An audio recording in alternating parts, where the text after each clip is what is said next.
Okay, untuk I/O operation ada 3 teknik that is possible lah. Satu adalah program I/O interrupt driven, kemudian direct memory access. Okay. Kalau dalam program I/O ni, this one is the basic one. Okay, data are exchanged between the processor and the I/O module.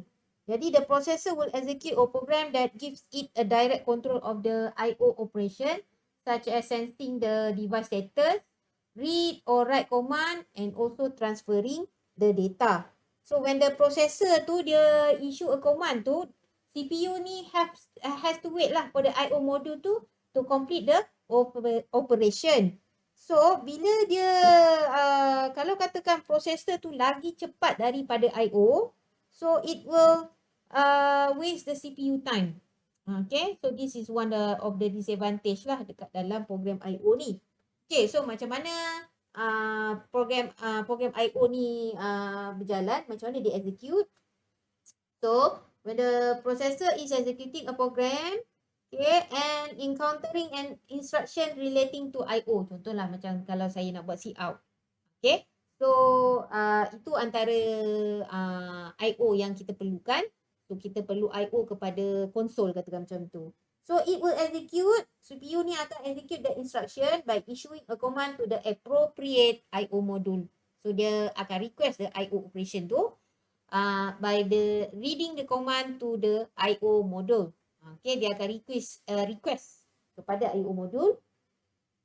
Okay, with program I/O ni nanti, I/O module akan perform the requested action and then set the appropriate bits in the I/O status register.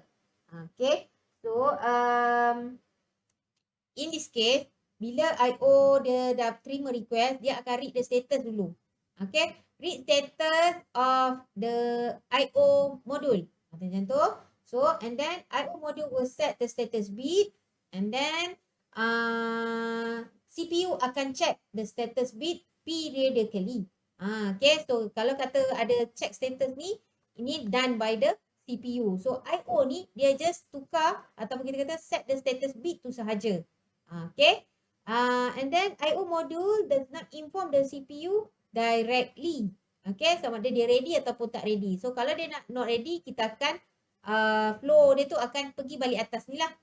Okay, so CPU akan keep on reading the I/O status, I/O module status. So once it is ready, okay, once it is ready, so it will read word from the I/O module. CPU ni akan baca word tu, okay, data line daripada I/O module, and then barulah dia akan write word into the memory.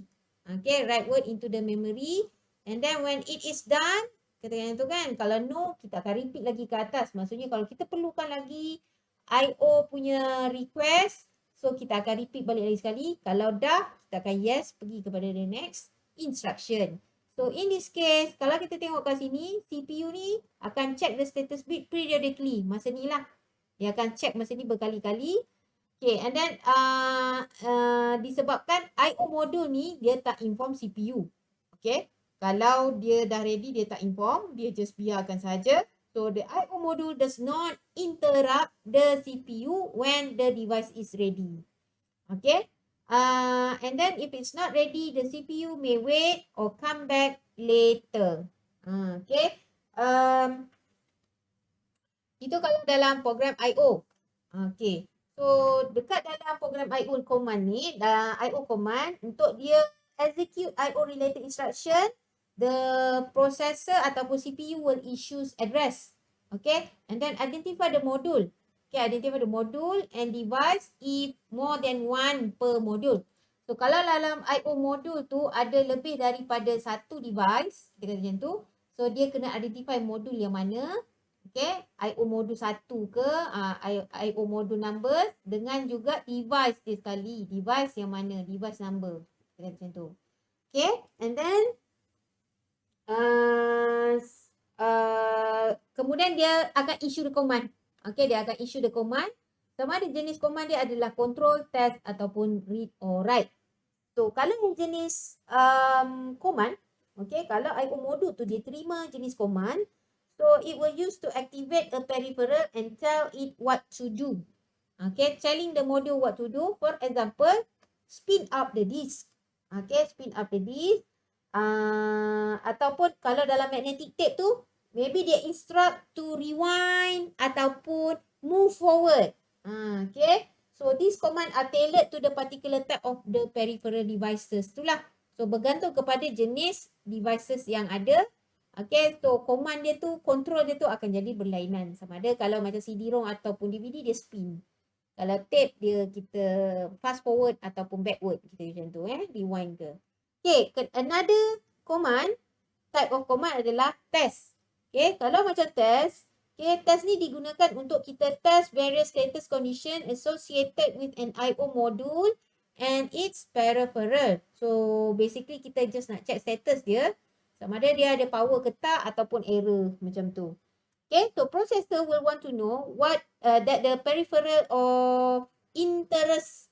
Okay, maknanya peripheral yang dia nak cari tu is powered on and available for use. In essence, bila kita nak start guna, dia kena dah ready sahaja. Macam tu So it will also want to know if the most recent I/O operation is completed and if any errors occur.